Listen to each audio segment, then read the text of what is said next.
Thank you, Hemant. Good evening, good morning, good afternoon, good day, friends. Wherever you are, you're in a meeting of Alcoholics Anonymous from the Mangalore Group.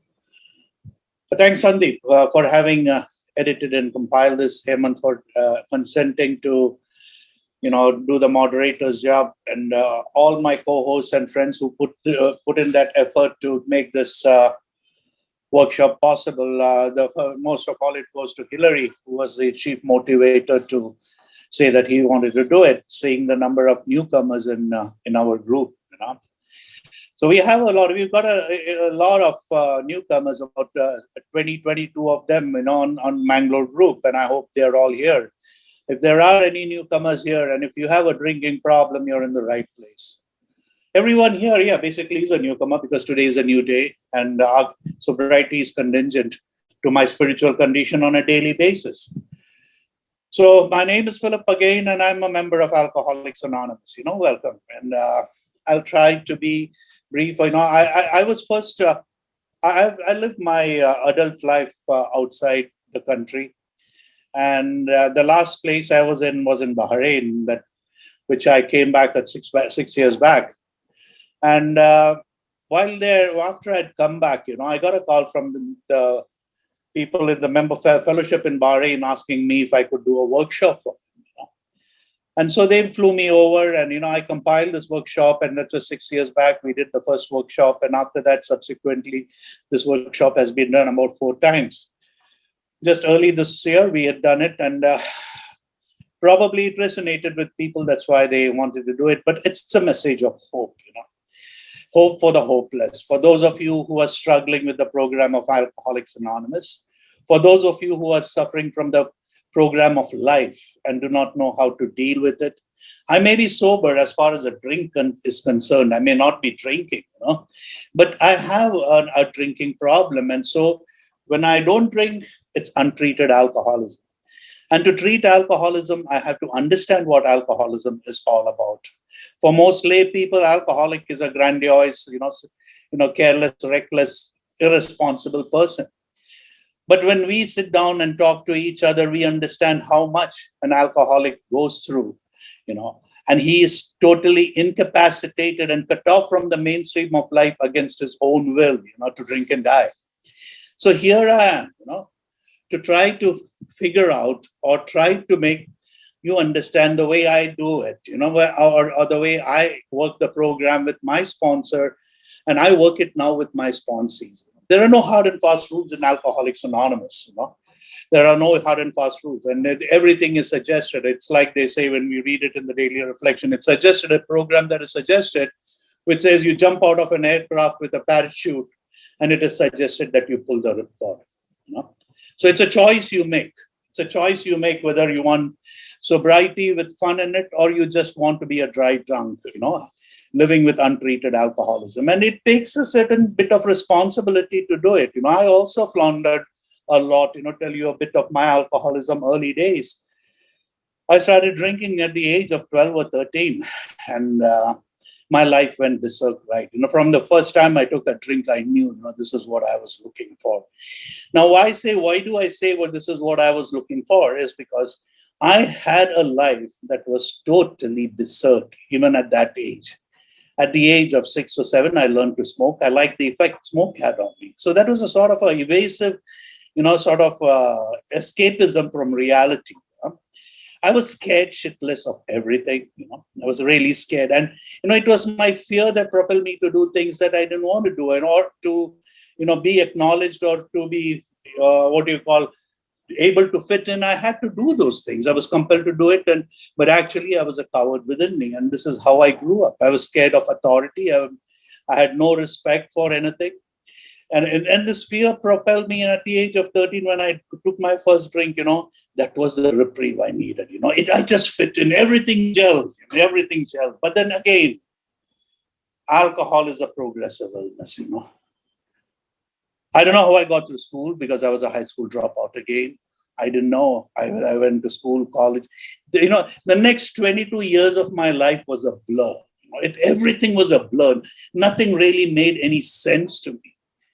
Get up in the morning, think of a drink, where to get the drink from, how to get the money for the drink, how do I make excuses in the house, or if I was working, what excuses do I find in my office today? My mind was always preoccupied with the, thought of alcohol and what alcohol could do to me. So the preoccupation of the mind is one thing that Alcoholics Anonymous talks about. It's a threefold sickness that alcoholism.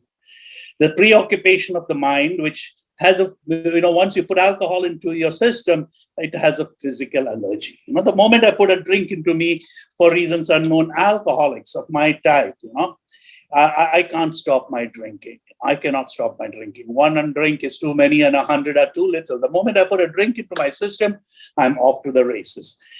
So I couldn't. To me, my definition of an alcoholic is any individual who cannot guarantee his or her behavior after they have picked up that first drink is essentially an alcoholic. It's not for me to say, it's for you to find out.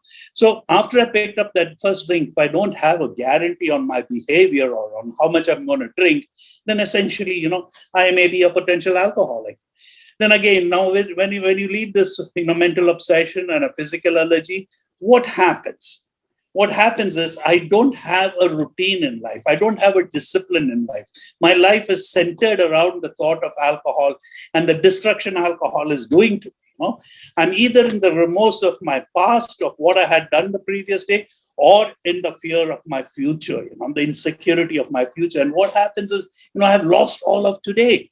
I don't know what I'm doing today. All I want to do is numb my feelings, escape reality, move away from it, So this is what it was for me until I reached the age of 32. That, I had gone through tremendous phenomenally. Each of you who have been through the throes of alcoholism will understand what I'm saying. I didn't want to live, but I had to live. I didn't want to drink, but I had to drink. I didn't want to meet people, but I had to face them. I didn't want to get into issues, but I had to face those issues. My God, it was just a nightmare. I was living a nightmare with my eyes wide open, and I couldn't do a damn about it. I couldn't do a damn about it. I couldn't do anything. I didn't want to drink, and yet I was compelled to drink against my own will. I had tried medicine. I tried religion. I tried psychiatry. It didn't work. I never told the truth. This is the sickness of deception, self-deception. I told lies and I believed in my own lies. If I went to a doctor for a medical certificate, the doctor would look at my face. He's not stupid. You see, he look at my face and he would know the moment he saw me that I've gone for a medical certificate. What he gets it at that time was about 5 rupees or 10 rupees. And he would look at me and say, how much do you drink? Couple of drinks. How many times a day? Couple of times a day. Everything is in couples. Nothing actual. This is how an alcoholic mind thinks. I don't want myself to know the truth. And that is self-deception. So those of you newcomers here, if you think you have any of these self-deceptive ideas and traits, and you have a problem with your drinking, or if you just stop drinking, then maybe you need to address this issue by the first step that says, I'm powerless over alcohol and my life has become unmanageable. Personal powerlessness over alcohol and the unmanageability of life. This is what we're going to discuss today, step 1. As I know it, I'm no authority on this subject. Please don't hold it against me if I err here or there. I'm just another human being on a journey. And, this is the way I understand this program and, how I do it. So yes, when I say personal powerlessness over alcohol and my unmanageability, let me, if you have this little file with you, which is the PDF files, you go to page,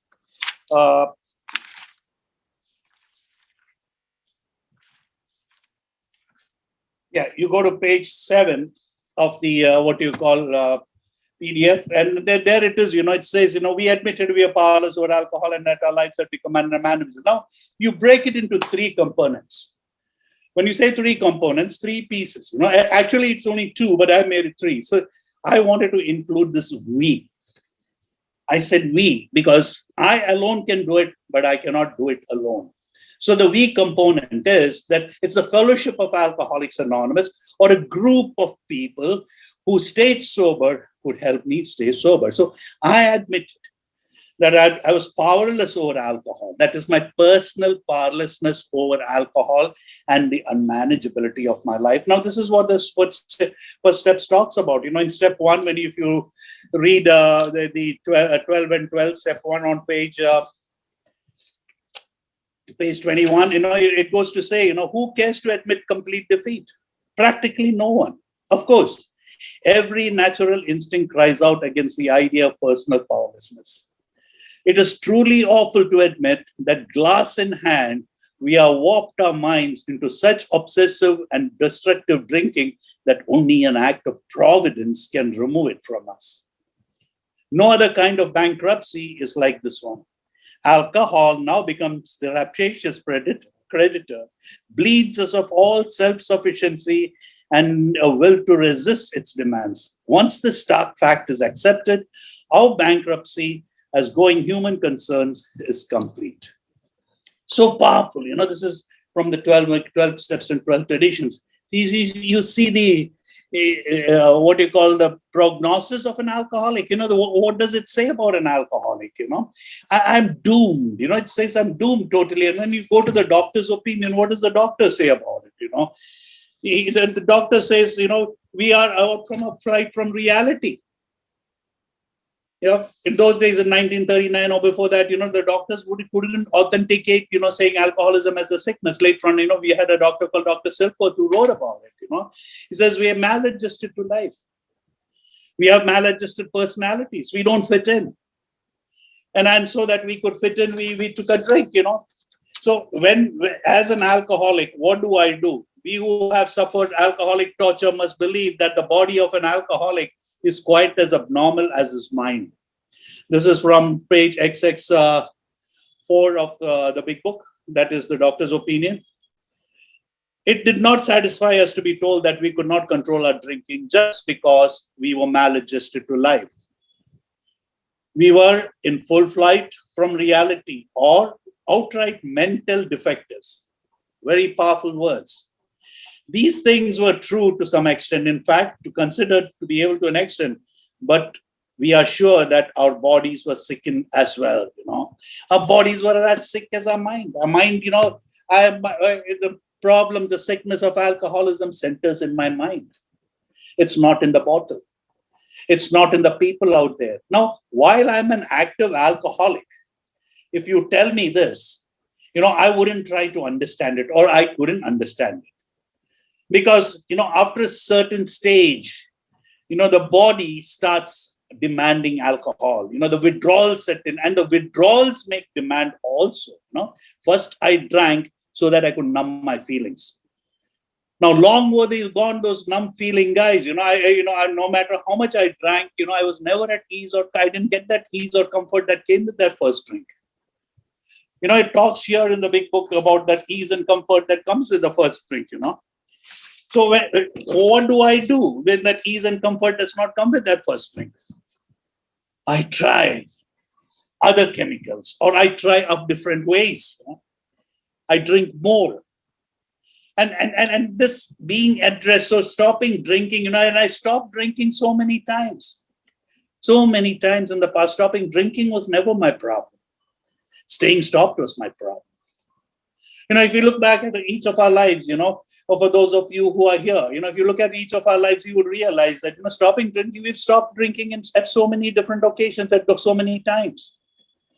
What then is the problem? So alcohol is but a symptom of my deeper inner lying conflicts. So the problem was not the drink in itself. The problem was my inner trouble, my inner issues that I had to sort out. I was always in conflict with myself. I was maladjusted to life. I was a contradiction to myself. I was always behind enemy lines when I lived in my head, which was totally negative. It didn't have anything good to tell me about myself. I hated looking at myself. I didn't like people looking at me. I was paranoid. I was sick to death, of living in my own skin. My spirit was burning. My spirit just wanted to escape, get out of it. My body was just a vehicle, my spirit was carried in that vehicle. My spirit didn't want any part of it because it was also sick. They call it a soul sickness. So such a sickened person, can he recover? That's where Alcoholics Anonymous came in. The good news was, they said, Philip, treat this as a sickness. Now, alcoholism is a sickness. I already told you it's a threefold illness, mental obsession coupled with a physical allergy that leads to a spiritual bankruptcy. So the maladjustment of life and my inadequacy to live life on life's terms, which made me irritable, restless, and discontented because I was always looking for something that would, enrich me or make me feel good. So being good in itself was not something that I was looking for. Every time I drank, I thought I was going to feel like that person I wanted to be, or I wanted to be laughing like that person who I saw sitting across the table and having a good time. But that never happened to me. My old sense and everything, it had gone. So sense of achievement, sense of having fun. I was a neurotic. I was scared to death of everything that was happening around me. I didn't know where to go looking for anything. That was the state that I was in at the end of my drinking spree. No words can tell of the loneliness and despair I found in the bitter morasses of self-pity, quicksand stretched around me in all directions. I had met my match. I had been overwhelmed. Alcohol was my master. This is from Bill's story. Where that is whether you are in the US, whether you are in India or Nigeria, or down under, alcohol has the same effect on everyone. I would be told by my sponsor, the king who lives in a castle gets drunk and falls down on his carpet on a stupor, and the beggar on the street, he gets drunk and he also falls down in a stupor into the gutter. The stupor is the same for both of them. Both wake up with that, horror and bewilderment, that goes, they're guilty and ashamed the very next day. So coming back to it, stopping drinking was never my problem. Staying stopped was my problem. So to stay stopped, I had to find something that would help me stop.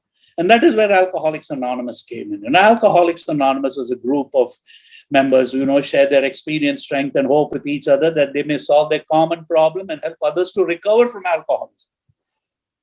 So for my recovery from alcoholism, I had to find like-minded people who had been through the grinder or the ringer as I had been through. So when I came to Alcoholics Anonymous, the relief was, my God, I'm not alone. First, I was skeptic. I was scared. I thought all these guys knew my story. Probably my parents, my friends, my brother, someone must have told them about it. And that's how they know my story. How else could they know my story? The paranoia in me. So here I was in Alcoholics Anonymous when I stayed sober for a little while, 2 weeks, 3 weeks. I came to the place, where they told me you have to find something by which you can sustain yourself.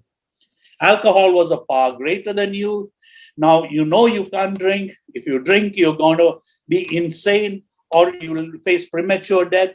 Then they told me the as yet, if I drink, if I've not gone to, if I had not legal problems, I may get into legal problems. If I had not lost my health as yet, I may lose my health. If I have not lost my job as yet, I may lose it. If I have not lost my family as yet, I will lose it. So those of you who have not lost it, it's time for you to step back, reconcile, and see you don't have to go all the way.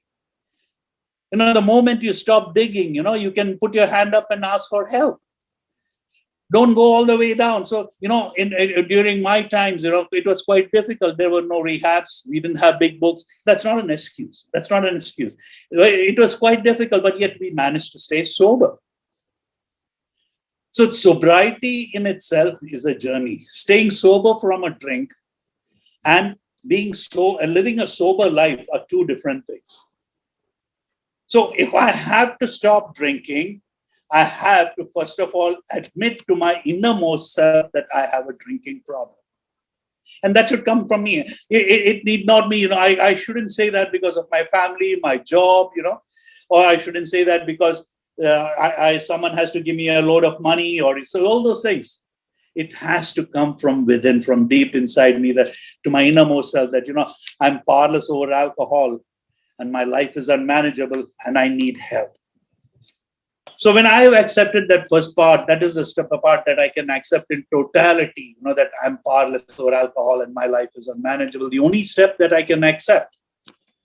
So when I have accepted that, I accept the second part of the first step. My life is unmanageable. So rest of the 11th step on the 12-step program is addressing that unmanageability. It's teaching me coping skills.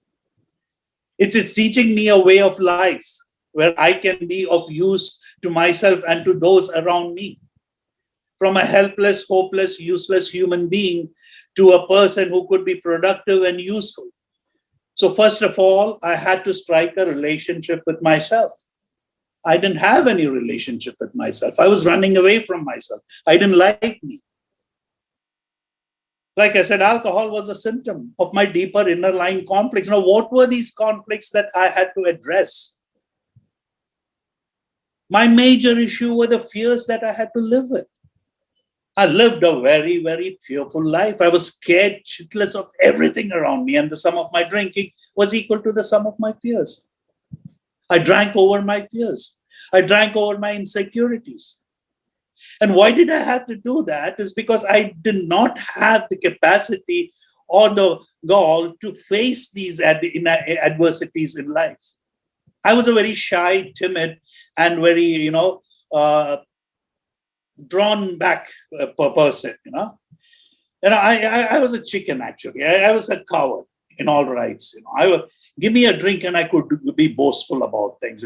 It's like this. You hear this word. Alcohol gave me wings, but took the sky away from me. It promised me so much, but it did not deliver. An alcoholic's life is a life of broken dreams, broken promises. He's not that he's not devoted to his family or the job that he's, but his sickness is such, it does not let him be the person God has created him to be. Here, I talk about God the first time, and make sure, and I will be using this terminology, God, quite a few, though it may not appeal. When I first came to Alcoholics Anonymous, it didn't appeal to me. A couple of times I walked out of the classrooms.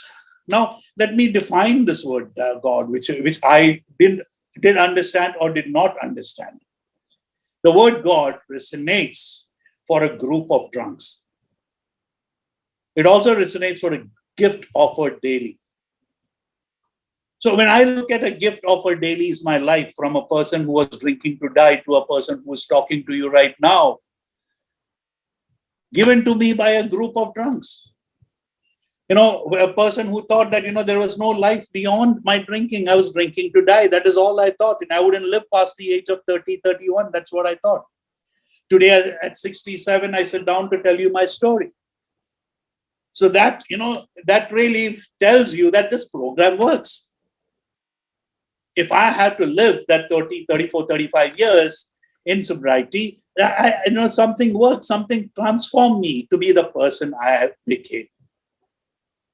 So I was told, there was a profound personality change that happened to me through a divine intervention once I walked into the portals of Alcoholics Anonymous.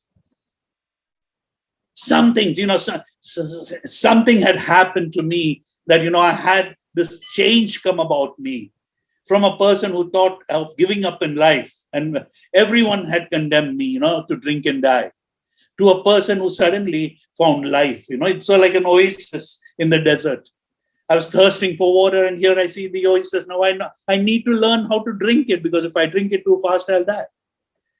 So here is where the Alcoholics Anonymous people came. So here I got into Alcoholics Anonymous, and that was the first spiritual experience in my life I couldn't understand. What is spiritual is something that is beyond human comprehension, something that is beyond, something that happens to you or around you, which is beyond human comprehension, is a divine intervention or a miracle. So I am one of those people they call the walking dead. I was condemned to drink and die, and here I'm walking. I'm telling you stories about myself. So here I had to find that power which could sustain me and to take care of my drinking. So lack of power was my dilemma. I lacked power. I lacked, the gumption to move forward. I was not quick enough, or I was not bold enough or smart enough to grab opportunities or to ask questions. I was shy. I had a complex, massive complex. I always felt lesser than myself, my self-respect, my self-worth, my self-esteem. It was all zilch. It was all zero, zero, zero. Scorecards read zero everywhere. And here, for the first time in my life in Alcoholics Anonymous, I found a group of people who resonated with me, and they were telling me my story. And I was wondering, how come these people know it and I didn't know it? So I didn't know that I didn't know. That was my problem. So for the first time in my life, I started listening to people, who went through my way of life, or who had been through those, basics that I went through. The hallucinations, the DTs, the cold sweats that I went through, the guilt, the shame, the remorse, the weakness, days of, being only drinking and not eating anything, seeing the face of my parents, my loved ones at home. They would look at me and they would say, poor fellow, what else could I do for him? That sort of pitiful look. And my father always, no, I'm not going to help him. He was disgusted with me, eldest son in the family, and was up to nothing. See, he was disgusted. He said, in the end, he said, no, we are not going to put him into no more hospitalizations for him. If he dies, he drinks and dies on this bed. So that, this is the sort of treatment you had as an alcoholic. And here I'm telling you, lack of power, I found that power in Alcoholics Anonymous. So, first step which says, I'm powerless over alcohol and my life is becoming unmanageable. I find power in the classrooms of Alcoholics Anonymous that makes my life manageable. So lack of power, that power was attained when I came to Alcoholics Anonymous from a group of drunks, which I choose to call God now. So I followed them, and 6 months into my sobriety, one day, that obsession to the compulsion was lifted from me. I didn't think of a drink the whole day. And that again is a miracle to an alcoholic, because I was obsessed, self-obsessed. 90% of my wake hour would be thought of about drinking. Where do I drink? What do I drink? Otherwise, if I don't drink, I am resenting people, or I'm concocting, character assassination, or I'm beating myself up. So all negativity that ruled my life had gone, and I was looking, I used to dress up well. I used to, who had good clothes. I would try to impress others so that I could fit in. And all this, my sponsor, by then I had a sponsor, and my sponsor would tell me, all this is good, provided you don't get carried away. I mean, he always cautioned me. So I was being fit back into the mainstream of life. Now I had to understand that, my problem was hypersensitivity. I was hypersensitive. I had a massive complex. I would take everything personally. My skin, as though I was skinless. Anything or everything that people said would hurt me. So I had to get out of that. So with this bunch of people, I was comfortable. I was comfortable with them and in myself for a period of time. I understood that, my drinking is it's not something that I created, I was born with this maladjusted personality, and, like diabetes and other sicknesses, I was born with the sickness of alcoholism. The only thing is, it manifested itself for me at the age of 13. Some of them, some people can drink socially over a period of time. And when they cross that line, they get into compulsive drinking and they are not aware of it. So different people in different stages, but alcoholism and its effect on that person is the same. Every time I drank, I didn't get into issues. But every time there was an issue, there was a drink involved. These are things which they told me in Alcoholics Anonymous. And, I couldn't say no to these things because, I was a victim of these things, So one feels that something more than a human power is needed to produce the, essential physical change, or the psychic change. So something more than what I could do had to be attained, and that power came through Alcoholics Anonymous. So when you look at my life, the core end, the second part of the first step is what I'll talk now for the next 10 minutes before I wind up for the question and answer. It's that, it's my unmanageability that made me drink. I couldn't manage life. I lacked coping skills. I lacked perspective. And, I drank, so that, with the ease and comfort that comes with a drink,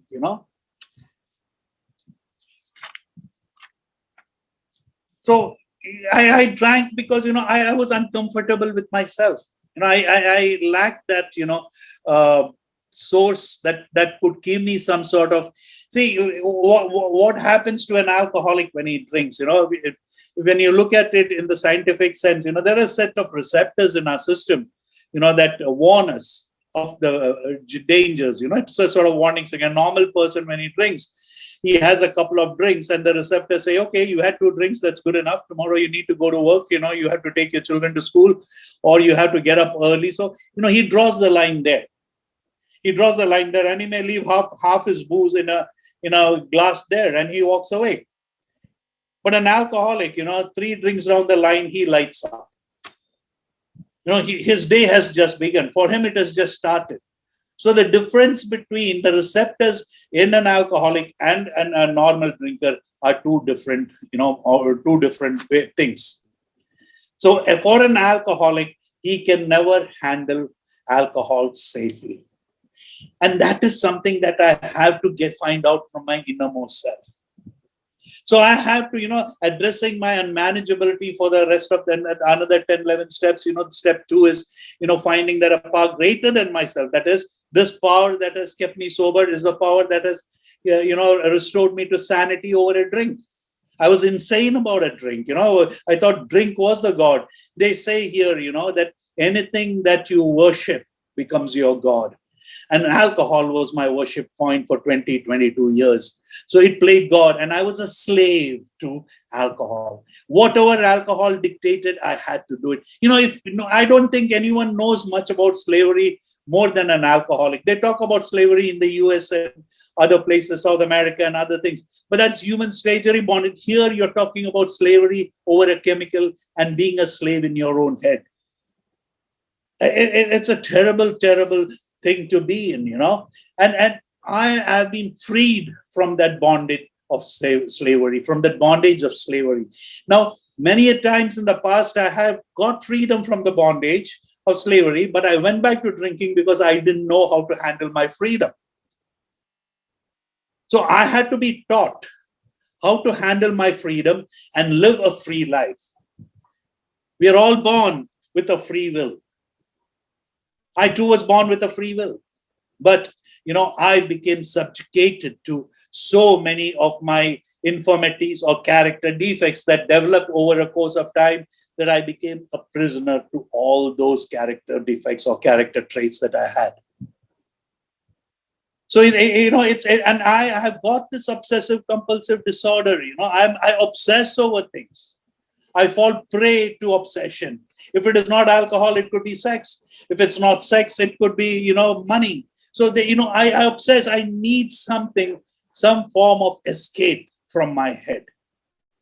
So I had to address this issue in my head. And it says in the big book, once the spiritual malady is overcome, the alcoholic is on his way. And what is the spiritual malady? The spiritual malady is a discipline for life, which I didn't have. I didn't take anything with honesty. I was the most dishonest, most corrupt, most indecent person that you could find. If you don't like yourself and the way you conduct yourself, there's obviously something wrong with you. And that was me. I didn't look like, I hated looking myself in the mirror too. So here I had to confront myself, the person I was running away from. So that is my unmanageability, the lack of coping skills, the fears that ruled my life, my phobias, my lack of enthusiasm, my lack of trust, my lack of will to do things the right way. To me, when I talk about spirituality, initially I thought spirituality meant, religion and other things. No, spirituality has got nothing. Religion is a way to attain spirituality. Spirituality is a way of life. I split the word into two, spirit and ritual. Spiritual. So spirit and ritual. The ritual is a ritual for a discipline for your spirit. We are an undisciplined lot. The book says that very clearly, Self will run riot, instincts on rampage. I don't like taking orders. I don't like being told. I do things my own way. I play God. I manipulate. I do things, normal people wouldn't do. To keep my, addiction going, I would do anything.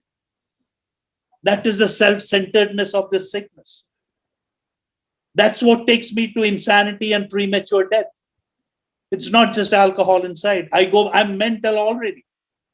My sponsor, used to tell me, you're a mental destitute and you're in a school for rehabilitation. At that time when he told me that, I felt that he was pretty rude. But today when I look at, yes, I'm a mental destitute. And AA is a school for rehabilitation. I'm being rehabilitated into a new way of thinking and into a new way of living and into a new way of life. Today, life keeps happening around me, but it's a different format of life. For the newcomer who is here amongst us, if you have a drinking problem, ask yourself, this question. Are you happy with yourself the way you are? We have questions here, on page 8. It asks, how did alcohol control you? How and when did you really feel powerless over alcohol? Ask yourself that question honestly. I felt powerless 24/7. Every day I thought I wouldn't drink was a day I would drink more than I would normally drink, Even if I abstained from alcohol for a day or two, it would be with so much trouble. I would be irritable, restless, discontented. I'd be grinding my teeth all the time. When did you feel powerless over something or someone or something? These are questions which, who or what in your life is making you feel different and causing you stress today? Who do you feel is controlling you now? To me, I could say after all these years, I could say there's a higher power, which I choose to call God, that controls me. And he speaks to me through the people in this fellowship. He manifests himself through people in this fellowship. Well, that's a huge transformation. What situations, feelings, or realities have you been running from? Denying or advice? See, this is what happened to me. What situations, feelings, or realities have you been running away from? I was running away from a fact called life. I didn't want to face life because I didn't have the skills. I didn't have the ability to cope with life. I always felt lesser than other people. I always felt vindicated. I just had lost myself with everything, and that's just how an alcoholic is born. For those of you who are observers here or family members of alcoholics, an alcoholic in his own right isn't a bad person. He's not a mad person, or he's a sick person. Yes, he gets volatile. He gets uncontrollable. It's just that, he cannot find that ease and comfort that he's looking for. His head is against him. And he feels the world is against him. That's the sickness of alcoholism. And it's not easy living with an alcoholic. So alcohol in itself wasn't my problem. It was my unmanageability that was my problem. So here we will try to address our unmanageability, You just take this. Who is an alcoholic? An alcoholic is any individual who cannot guarantee his or her behavior after they picked up that first drink. And it's all because of a spiritual malady, a sense of void. That's why we call it a hole in the soul, that because of my, unconventional way of thinking, and the way I live life, spirituality had eluded me. My soul, I had a soul sickness and my soul was wanting. And I tried to fill my soul with alcohol, but that alcohol would never suffice, or alcohol would never give me that satisfaction that I was looking for. So yes, that's as far as I'd go on step one. I think we have about 20 minutes into question time. But for anyone who feels they have a drinking problem and want to address it, you're in the right place. For those of you who are new onto the program, please find yourself a sponsor or a guide or a mentor who could help you with the program. Remember the adage that says, I alone can do it, but I cannot do it alone. So I will sign off for now with step one. Those of you who have questions could ask during the question time or on the step question. I'll hand it over to what you call Hemant for his comments on it. Thank you one and all for turning up and making this meeting possible. It means a lot to me and to those who have stood by me, telling me that, it's worth it. Thank you so much. Thank you so much, Philip. Brilliant as usual, beyond expectations. And really, we all appreciate it. And I'll take this to actually clap for that.